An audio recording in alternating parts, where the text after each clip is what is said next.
Hello, everybody, and a big welcome back to the Level Up English podcast, the best place to come to practice the English language, learn about the British accent and culture with me, your host, Michael Labers. You may have noticed in the past couple episodes, I've been considering maybe changing up, making some changes to that first intro speech there, that kind of introduction to the podcast. And I don't really have a good idea. This is just what I've been saying for many years at this point. But if you have any suggestions on what I could say to introduce each episode and kind of explain what this podcast is about, then let me know. I'd love to hear your ideas, as a listener. Let me know what you think as well. But anyway, that's not really the point of today. The point of today is to talk about driving. It's really going to drive me crazy today, talking about this topic. So right at the beginning here, we have one expression which I wasn't planning on talking about, but it just came to my mind.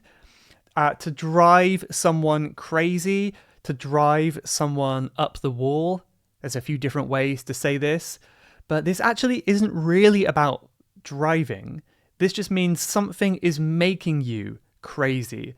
Something is making you feel annoyed. So if your friend is, always calling you, always texting you when you're at work, you can say, please stop calling me. It's driving me crazy. That is driving me mad. So that's a really nice expression you can use with the word drive. But today, I'm hopefully not going to be driving you crazy with this topic. I'm actually quite excited about it. I have a lot to talk about, as usual. I'll be talking a little bit about driving in the UK, the driving culture, which, I've got so many opinions on this compared to other countries, the good and the bad. I'll also be talking about how you might go about getting your driving license in the UK and sharing my own experiences doing that many years ago now. And I also have a nice list of vocabulary. So I'm going to try my best to use some of these in my monologue, in my talk today. And any that I don't get to use naturally, I will come back to at the end and try to think of some examples in which I can use them, again, kind of naturally in context, right? So yeah, lots to talk about here, and I think we can just get right into it, right? So first of all, I wanted to talk about driving culture in the UK. This was a suggestion from a listener, but I think many of you might be interested in this. So I can quickly mention, I think it's very useful actually that I have moved abroad. I'm no longer living in the UK, and that means I can see some of the things that we do in the UK from an outsider's perspective. Because people always used to ask me the same questions about, is the UK safe? What is it like living there? Is it easy to get a job? And I think all of these kind of questions, it's relative to other things. So is it safe? If you have nothing to compare it to, then it's not really possible to answer that question. And of course, the same goes for driving as well. So one thing that I have an opinion about in the UK is I think people generally obey the rules. People like to follow the rules quite carefully, I would say. And this goes for many things. This goes for, so many specific rules in the UK, like being in the correct lane, giving way to the correct people. And here's our first word today, a phrasal verb actually, to give way. 2 words there, give way. Another word for this, a little bit more formal, is the word yield. Yield. But these just mean to let someone else go ahead of you. Right? Specifically, when we're talking about driving, if you give way to another car, you let that car go ahead of you. Right? So I think people are very good about this. One rule we have in the UK when it comes to roundabouts, right? This is another big difference actually. In the UK, there are so many roundabouts everywhere. And honestly, sometimes it's a little bit excessive. That means it's sometimes too much, too many roundabouts. So a roundabout, if you don't know, is that circular, round, we can call it a junction, which is another new word, but a junction is when one road connects to another road and you have to turn onto that road. But a roundabout is a type of junction where you have to go around the central circle and then leave the roundabout on the road where you want to go to. And usually this is a really effective way of connecting 3, 4, or even more roads together. In big cities, you might have huge roundabouts with like 6 or 7 roads coming off, which can be quite confusing. But yeah, I think sometimes it's really excessive where I have even seen roundabouts for 2 roads. And I'm thinking, what's the point? Maybe it slows people down, or maybe they are planning on building a road in the future, like a 3rd road. But if it's just 2, then what's the point? It really doesn't need to be a roundabout. I don't understand why. But yeah, I do feel though that a lot of countries could learn a lot from roundabouts, because I think the alternative to a roundabout would be an intersection. So this is the American English word, intersection. In the UK, again, we say junction, right? But in American English, they say intersection, which is maybe more understandable. It intersects, it crosses, in other words. But yeah, intersections, you have to stop at the traffic lights and then wait for the cars on the left and the right to cross while your lights are red. But of course, if you don't notice the lights are red, you might keep going very quickly and then there'll be a really serious crash, an accident. So with a roundabout, it's not really possible, because even if you're the only person on the road, you have to go down, you have to slow down at a roundabout. So I guess roundabouts are generally much safer, even though if you're not used to them, they can be quite scary. But anyway, the whole reason why I was talking about this is to explain give way. So here's a really good thing. If you ever have to drive in the UK, don't worry about the roundabout. Just remember this one rule: always give way to the right. Now, we drive on the left and we give way to the right. So when you approach the roundabout, if there's a car coming on the right side, you have to wait for them. If there's a car waiting on the left side, that means you can go. We can use the phrase priority. So you have priority if the car is on the left, so that car will give way to you. Right? In other words, you always give way to the car that has priority in a legal sense. So that's one really important rule there. So always give way.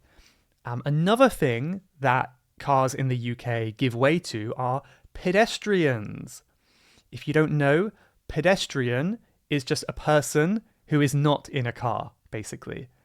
It might be useful to know that ped, is a prefix that is related to the word feet.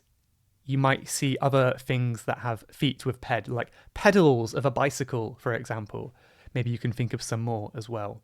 So if you see ped, it sometimes might be related to feet. So yeah, pedestrian, someone who's walking, and it's quite strict in the UK.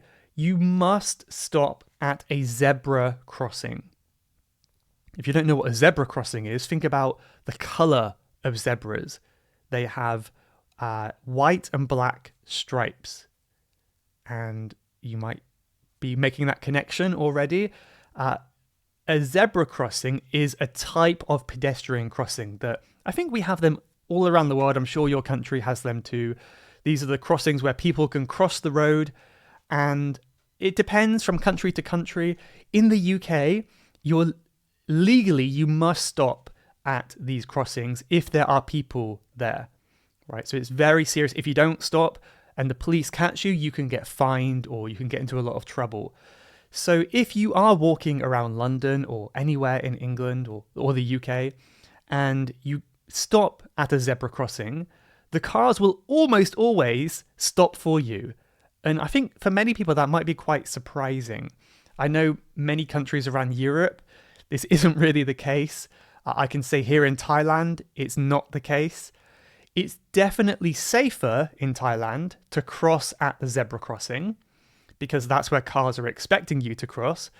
but they will not stop unless you kind of push out into the road a bit. They don't want to run you over, of course, but you have to be a little bit brave and you have to step into the road, and then the cars might say, okay, you can cross. But if you're waiting by the side of the road, it's unlikely they're going to let you cross. So that's one thing I really miss about the UK. I do feel like people take the rules quite seriously there. And I think generally, driving in the UK, there's a real feeling that it benefits pedestrians. So there's a lot of rules in the UK that focus on people rather than cars. And in my personal opinion, I think this is the right way to go. I think we should be trying to make life more enjoyable and more comfortable for people, and not cars that, I don't know, get in the way. Maybe I'm a little bit biased because I don't drive very much. I'm usually a pedestrian, right? But I just feel like it's a nicer way of living, not to be scared about crossing the road. And another thing that happened in the UK somewhat recently, which is the law changed around driving, which means now the pedestrian always has priority when crossing the road. So even if you're not at a crossing, you're just crossing the road somewhere, the car should stop for you, right? The car does not have the right to keep driving. It's sometimes a little bit confusing to enforce these rules. But yeah, generally, if you're crossing the road, the car should stop for you. It might be a little bit annoying for the car, but these laws are made in the UK to protect people and stop people getting into accidents because, of course, people are much more fragile, that means breakable, compared to cars. So I like all these rules. I do miss them. However, one other realization I had since coming to Thailand is how nice people are, right? So it's weird because here people don't really follow a lot of the traffic rules. However, they are very chilled, generally chilled and quite kind drivers. I don't know if kind is the right word. They will push in front of you in their car, but they'll do it with a smile. They won't be angry with you. So, yeah, another thing, if a person is in the road here, like I often am, and the car has to stop, they'll just smile. They're like, okay, go ahead, no problem. Like, you can go, and they'll smile at you, and you'll get like a nice warm feeling inside. However, in the UK, it's very different. In the UK, people get very angry. So the next word we can focus on is road rage. Road rage. Rage is another word for anger. And if you're feeling road rage, it's when you're really, really angry over little things happening on the road. So I was quite surprised by this when I went back to the UK last summer. Just like, even not being in the way, like people would get so angry if I crossed the road slightly near their car. They would like shout at me, they would beep their horn, beep, beep, like that. We say beep or honk, it's the same. And yeah, they would get so angry about it. And it took me a long time to think about why. And actually, I was talking to my friend about it, and he had a good idea, which I think might be true. So in the UK, as I said, we have quite a lot of rules, both official rules and what we can call unwritten rules. We'll get to them in a minute. And because of all these rules, people like to follow them quite closely. When someone doesn't follow the rules, people get very mad, right? In a place like Thailand, the rules are a little bit more relaxed. I get that feeling. So when people are not following the rules, it's kind of not a big surprise. It's not a big deal. So no one really gets mad. But in the UK, 99% of people follow the rules of the road quite well, I would say, compared to other countries anyway. And yeah, when someone doesn't do that, they get very mad. If someone's going too slow, they're not in the right lane, or even it could be something simple like not indicating. So here's another difference actually. This might come up a few times today because I don't know why. When it comes to American and British English, there are so many differences in terms of driving and cars. Like all of the parts of a car, the different words for driving. There's so many differences. So that might be a bit confusing for some of you. So In American English, they will say blinkers, like blinkers. In British English, we say indicators because they indicate, which means show, which way you're going to turn. So if you haven't guessed already, this is a little handle that you flick up and down, and it flashes the light on the side of your car to say I'm turning left or I'm turning right. And in the UK, if you don't use your indicator, people can get very mad. And I think rightly so. It's quite important because it tells people what you're about to do, right? And even honestly, I used to get mad in the UK as well. If someone is not using their indicator, I would say, okay, I guess I can cross the road because there's no car coming. And then they suddenly turn towards me and I would get very mad. I would say, like, what are you doing? You didn't indicate. Why are you driving into me? So that kind of stuff in the UK is quite common. And I think many countries, it's a little bit more relaxed. You can just turn where you want to and you don't have to worry about indicating. Again, I quite like the UK way. Honestly, I think the ideal situation would be the UK rules of the road with the Thailand, what could we say? The Thailand mood, kindness and smiles, because people get very mad.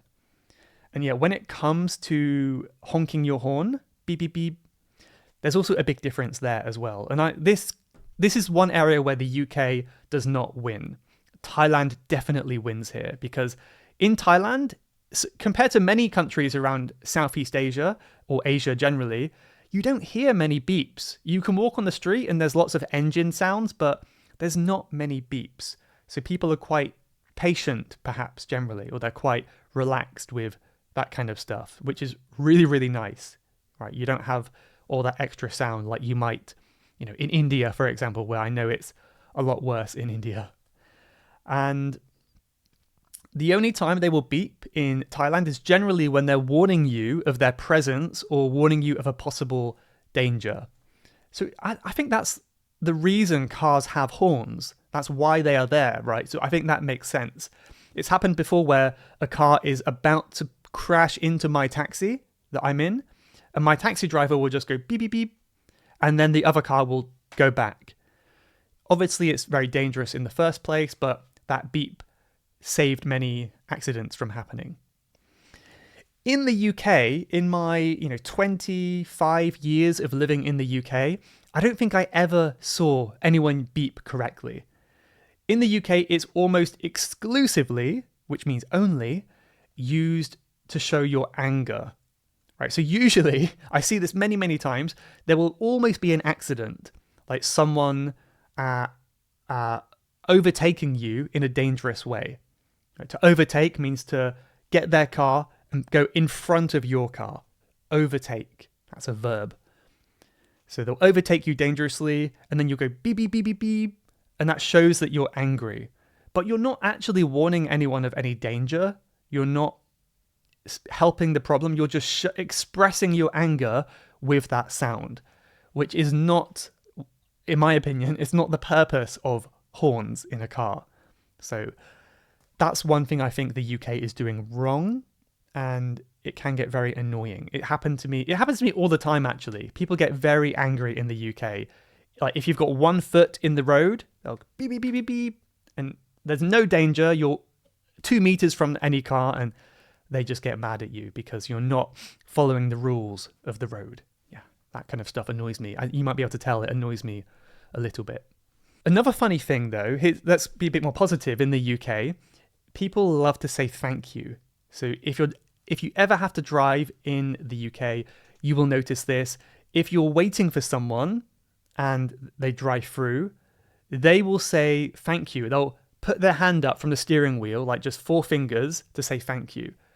If they're really appreciative, like maybe you were waiting a lot longer, they'll put their whole hand up, like wave at you. So I think I've heard before a lot of foreigners who come to the UK are quite confused, like, wow, you're so popular. How do you know all these people? But that wave, it doesn't mean they're your friends. It's just a way to say thank you when other people are nice to you. So I think that's a nice thing. It's not advised. When you're learning to drive, they say you shouldn't do that because it can be confusing. But I think the reality is that's what everyone does when driving in the UK. Sometimes you'll be waiting to merge, which means to join the road, to merge onto the road from a side road. And then some kind person will let you go ahead of them. And then you can just say thank you and wave at them. Or another way to say thank you is to flash your lights.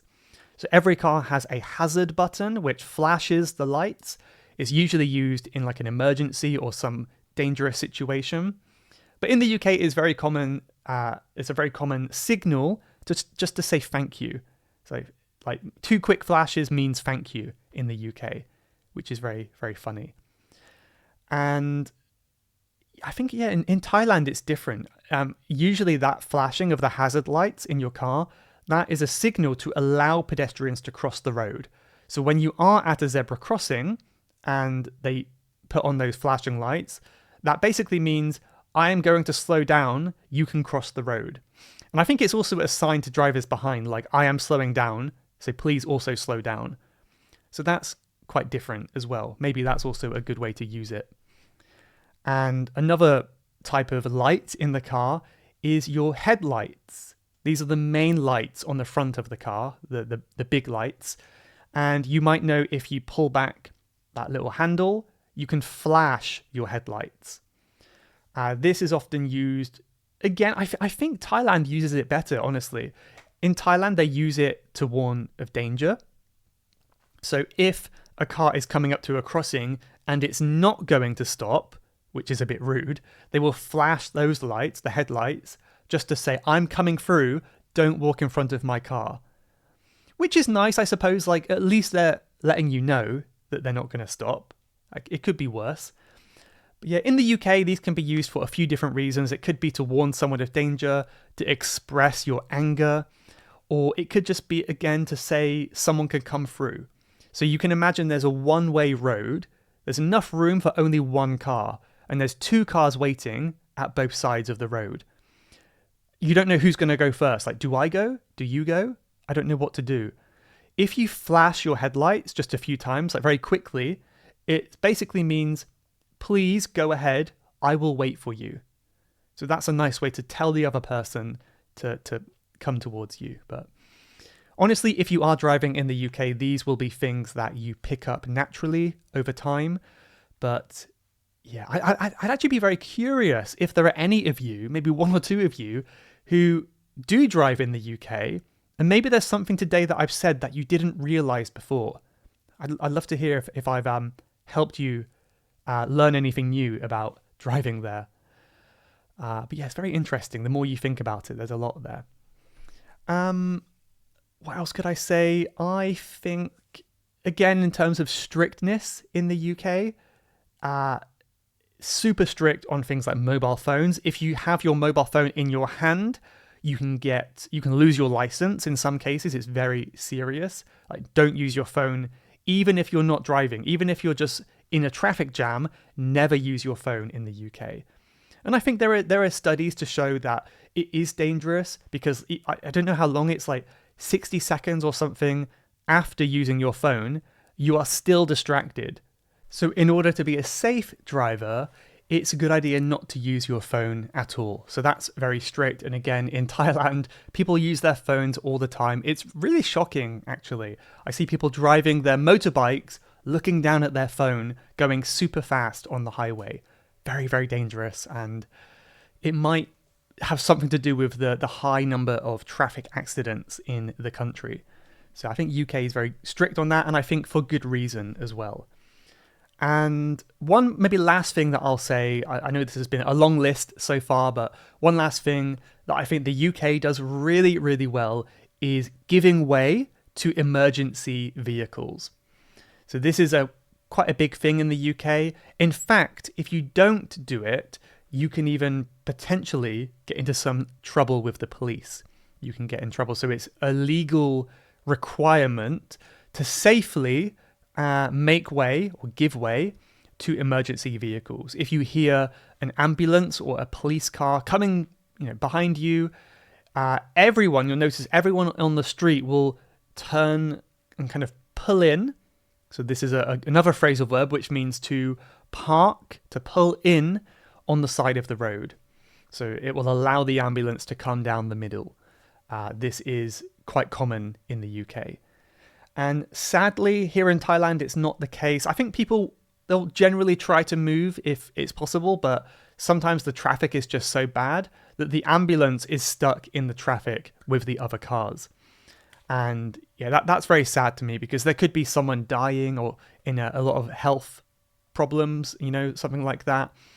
And I think it's quite nice when you're in a society that can make that a priority. Like, I don't mind if I get to work late. This person's health, or the police or the ambulance, whatever they're doing, that's more important than me right now. I think that's a really nice thing. So if you are driving in the UK, always make sure you can safely move to the side when an ambulance comes. Or at least make sure there's room for the ambulance to pass you. Don't block the ambulance, for example. Okay, the next section now, I think I'll quickly talk about my own experience, because someone specifically wanted to hear about this, about what it's like to get a license in the UK. Now, I was 17 when I got my license. I don't think the rules have changed since I did it, but it's possible they may have. But at least when I did it, you can legally drive. I think you can legally drive from 17. I think 17 is the youngest age, but you can start your lessons when you're 16. I think that's right. I haven't double checked this, so please don't take this for the final truth, but I think that's right. But yeah, I believe I started my driving lessons when I was 17. And whether they are easy or difficult, I don't really know, because I've never done lessons in another country. I've heard, for example, countries like India or even Thailand, the driving lessons are quite short and brief, not very detailed. So maybe compared to that, the UK ones are quite a lot. I'm sure the price has gone up a lot by now. When I did it as a 17-year-old, I think it was about £20 for 1 hour. I'm sure it's much higher now. And I would have a 2-hour class once a week. So that would be going with my driving instructor, which is my teacher, my driving instructor. We would go for 2 hours on a Saturday morning and drive around, and she would teach me what I needed to know. And I don't remember how long exactly it took me. It might be like 4 months or 6 months or something of lessons until I was good enough to take my test. I really don't remember. It might have been like 40 hours maybe. So in order to train for your driving license, you might have to spend several £100s to get that. It's an expensive thing, especially for someone who's usually who is so young. But yeah, I remember my instructor would come to my house and pick me up, and then obviously at the beginning it was going to some very quiet areas to do some basic driving, and then as I got more experienced, we would do some more. We'd go through the town and some larger cities even, and I would try driving on the dual carriageway. So a dual carriageway is a British term, but this is a big road, not as big as a motorway, but usually on a dual carriageway there are 4 lanes or 2 lanes. Dual or dual means 2, right? So 2 lanes in both directions. So 2 lanes going on the left, 2 lanes on the right. And the speed limit is 70 miles an hour, I believe. That's the maximum you can do here. So that's a dual carriageway, and that's, when you're a little bit more experienced as a learner, then you might go there for the first time. It's very scary. I still remember that. And I guess generally, I just remember hating the driving lessons. I was so nervous every time. My goal was just to pass my test and then never drive again. I really, really hated it. I think every time I went for a drive, I was just very aware of the possible danger. I was always thinking, one small accident could ruin everything. And I think obviously a lot of drivers don't think about that, But even today, I always think, I always have that possible danger in the back of my head. And maybe it's a good thing, but I don't know. It's quite scary. It's not a comfortable feeling when you're thinking that way. I remember one specific memory stands out to me. I think it was the first time I kind of messed up when driving. I never had a really big mistake, but I think it was maybe one of my first times where I was in control of the car, and my instructor just said, okay, drive down this road in this residential street, and I don't know, maybe just drive down, see how it goes. And something went very wrong, and I drove up onto the curb. The curb is the bit that goes up where you have the pavement, and then the curb is that bit that touches the road between the pavement. So I drove up on the curb and up onto the pavement, and my instructor had to take control of the car before I crashed. And it was a very messy thing. I remember feeling very embarrassed. I don't know what went wrong. I think I just panicked a little bit. But that's something that is interesting to note, that, again, maybe all countries have this. I have no idea. But in the UK, most instructors will have another set of pedals. Usually there will just be one wheel, but they will also have their own, we can call these the pedals now. So accelerator, American English, they say gas pedal, but in the UK we say accelerator. This is the pedal that makes you go forward. You, of course, have the brake, very important, which makes you stop.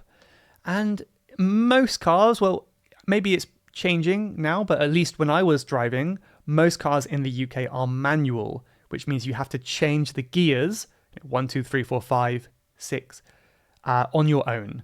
It's manual. So there's also a clutch pedal. And this is, can I explain this correctly? I don't know. This is where you have to lower the clutch in order to change the gear. And this is one of the hardest things that learners face when driving, I think, when they don't have good clutch control, and then the car will turn off. In other words, the car will stall. S-T-A-L-L. It turns off. Very embarrassing when that happens.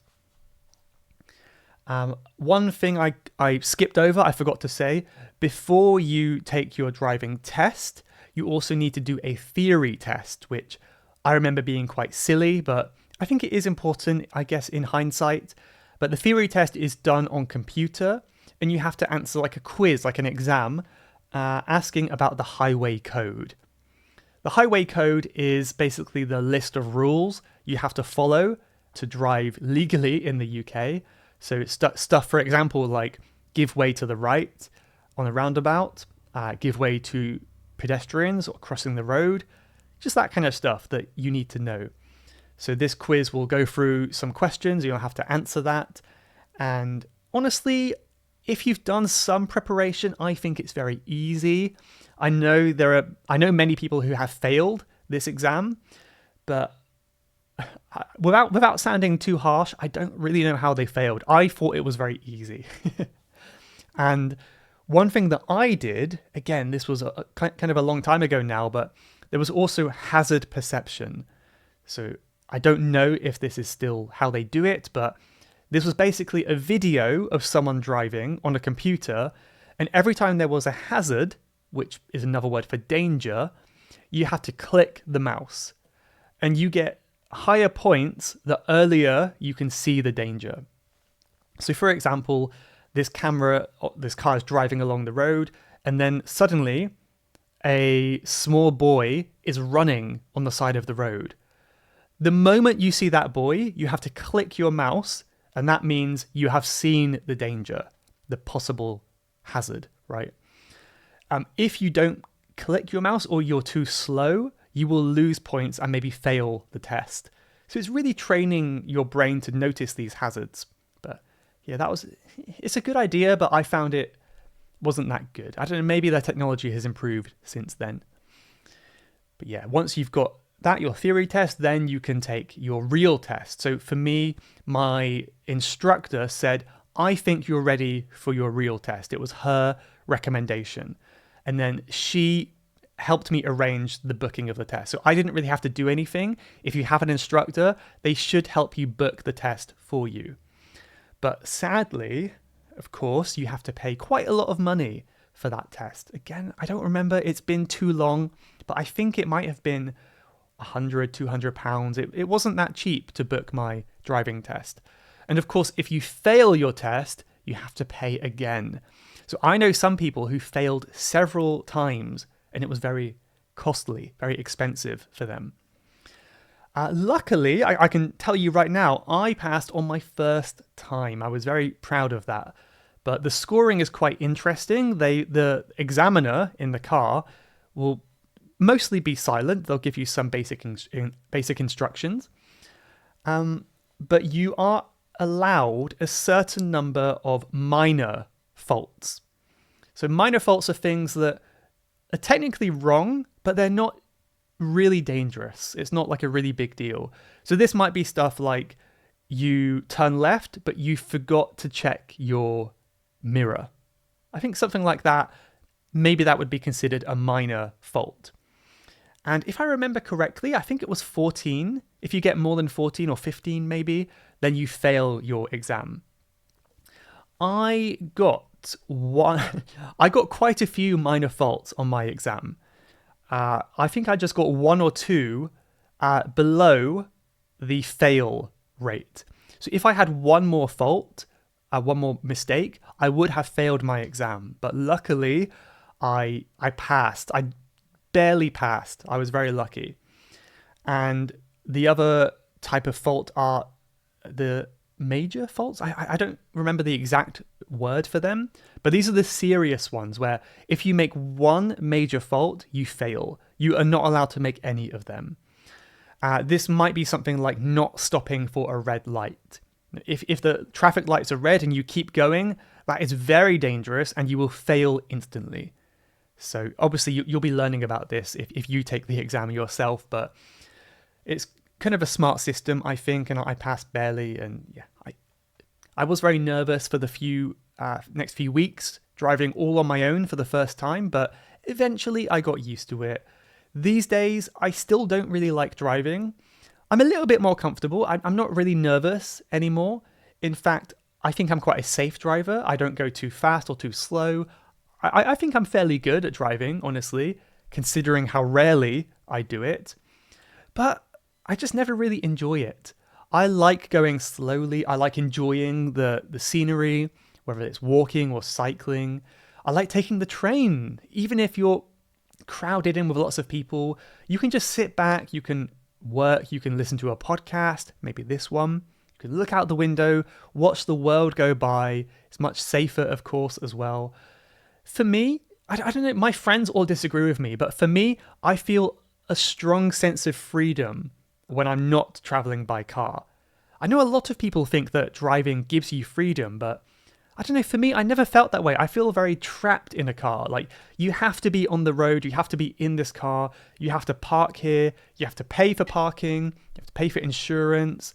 All of these rules, like, to me, that's not freedom. You know, when you're on a train, you can get off the train at any station, go for a walk, get on a bus, get on a bike.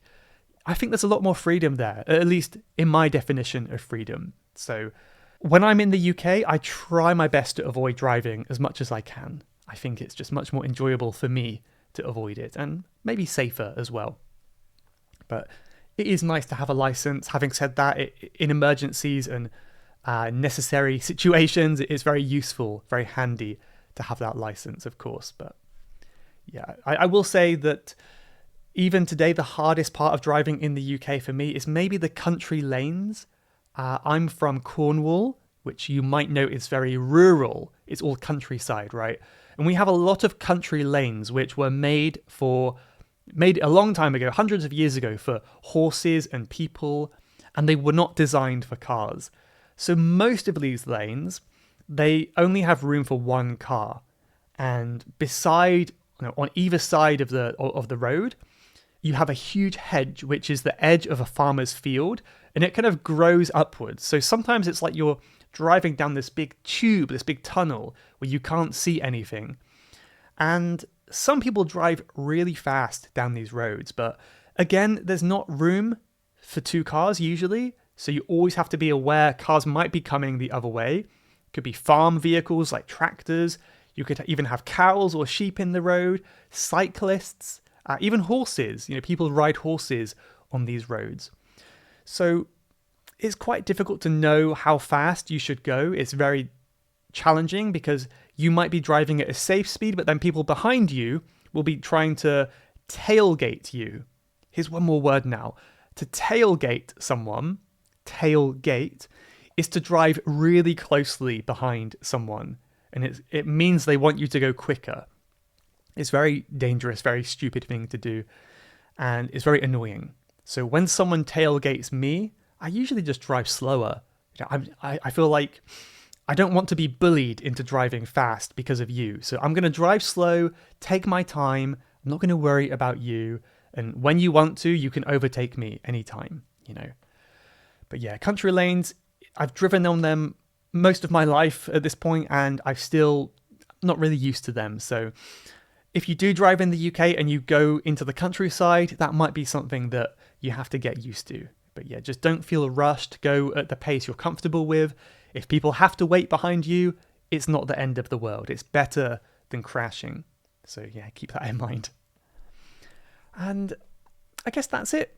I think that's it. So I have some more words here that I want to share before we go. I've got a few more here for types of roads. I've already mentioned a dual carriageway, which is that big road. As I also said, motorway is the bigger one.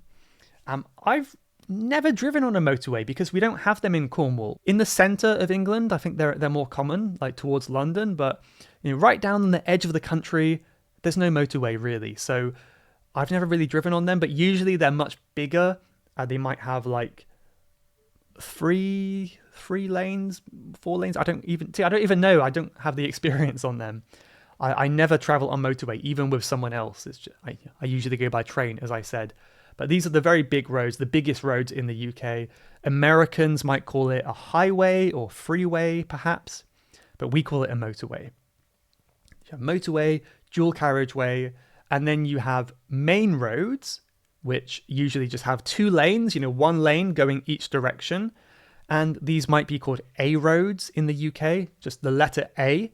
If you see an A like A45, that is the name of the road, and it tells you it's a main road. The smaller roads, that they might be country lanes or they just might be smaller, that they're not main roads, these might be called B roads. Right? B, letter B. So again, you'll have B, like B, the B26. Right? This is a road, I'm sure that exists. I don't know where that road is, but it's going to be a smaller road that may have 2 lanes or may just have 1 lane. Right, so you've got in order of size, motorway, dual carriageway, A road, B road. So country lane could be a type of B road. A few more things here to talk about. A blind spot.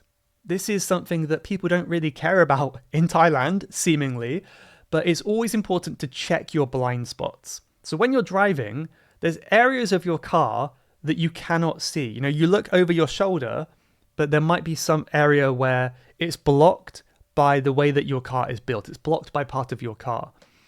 So that's why it's really important when you're merging, remember turning onto a main road, to check your blind spots. If you look in the mirror, it might not be enough. You might have to turn your whole head around just to make sure there's no car next to you. Because sometimes if there's a car next to you, they will not be easy to see in your mirror at a certain angle. So always check your blind spots to make sure it's safe to turn left or right. We mentioned already accelerate, tailgate. If you're driving, this is one thing that really annoys me. So here's one more complaint about Thailand I have now, especially for a pedestrian or a cyclist. There are so many dead ends in Bangkok. A dead end is the phrase we use to talk about a road that doesn't go anywhere. You get to the end and then you have to turn around. It's a dead end. It's so frustrating when I've walked 20 minutes down one road like I did last week here in Bangkok, and it was a dead end. I had to turn around and go all the way back again. It's so frustrating. In the UK, this rarely happens. If it does happen, it will be clearly signposted. It's kind of like a T, letter T, which means dead end on the sign in the UK. Very useful. But yeah, in Thailand, it's every street. You walk down and it doesn't go anywhere. You have to turn back again. It's very frustrating. I think also so many dead ends, it's not good for traffic because all of the cars have to go on one road. Whereas in the UK, there are many ways to get to your destination.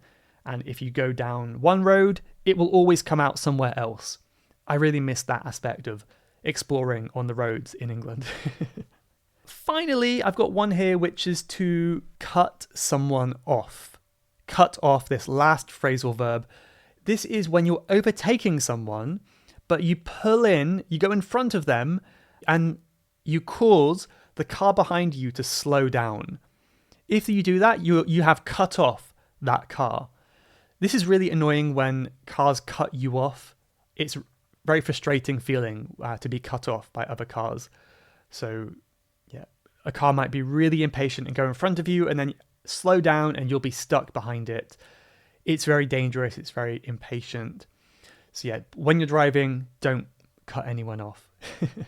But yeah, you'll hear that one a lot driving on the roads in the UK too. Okay, I think I'll leave it there. I don't know about you, but I've really enjoyed talking about this topic. I think there's been a lot of interesting stories and vocabulary. So let me know if you agree. I think now we can just say a quick thank you to some of you kind listeners out there. I have received quite a few nice emails recently. I've received some from my free course that I released recently. Some nice feedback on that, which you can join on the website. There's a link. There should be a link in your podcast description, but depends when you're listening to this. And I've also seen some nice emails that people who have listened from episode 1 all up until episode whatever we're on now, 314, you know. So that's incredible. If you have listened to all of them, a big well done, and also a big thank you to you as well. And I've also had so many nice comments. I've seen people really enjoying the members website. So on Level Up English, we have a nice new community page where people are leaving comments. They are practicing their English. I am always giving them feedback and corrections to help them improve.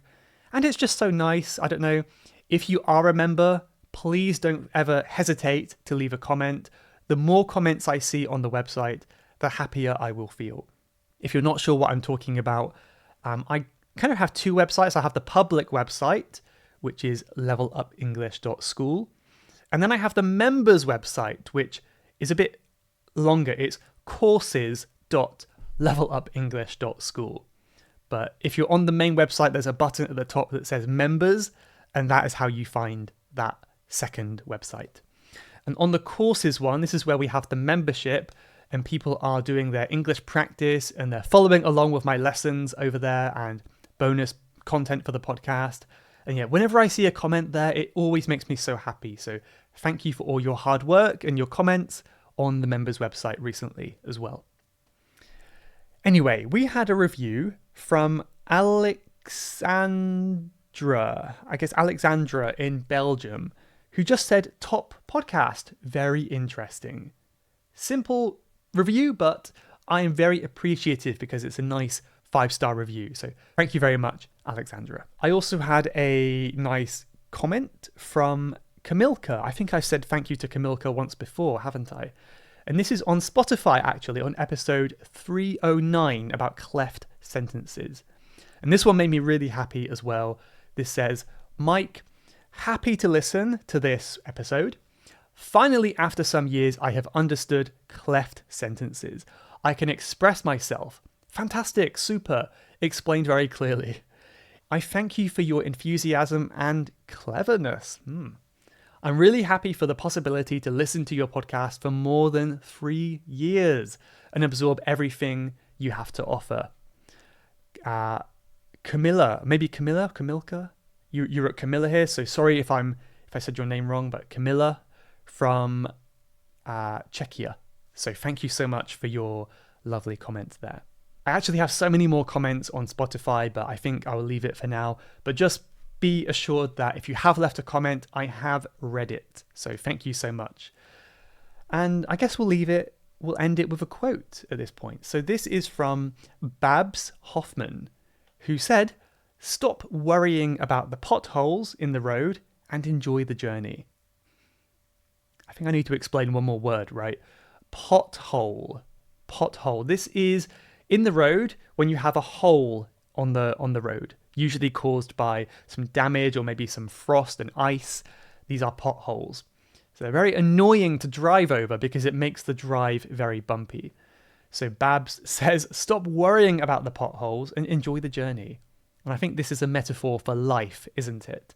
Don't worry about the ups and downs of your day. Just enjoy the journey, right? You're going to have bad times and good times, but if you can just enjoy everything, that's the best way to live. And I fully agree with that. So that is a great driving related and yet motivational quote to end on. Well, thank you so much for listening until this point. I really hope you found it useful and fun, and I will see you next time for another episode. Goodbye for now. You have been listening to the Level Up English podcast. If you would like to leave a question to be answered on a future episode, then please go to levelupenglish.school/podcast. That's levelupenglish.school/podcast. And I'll answer your question on a future episode. Thanks for listening.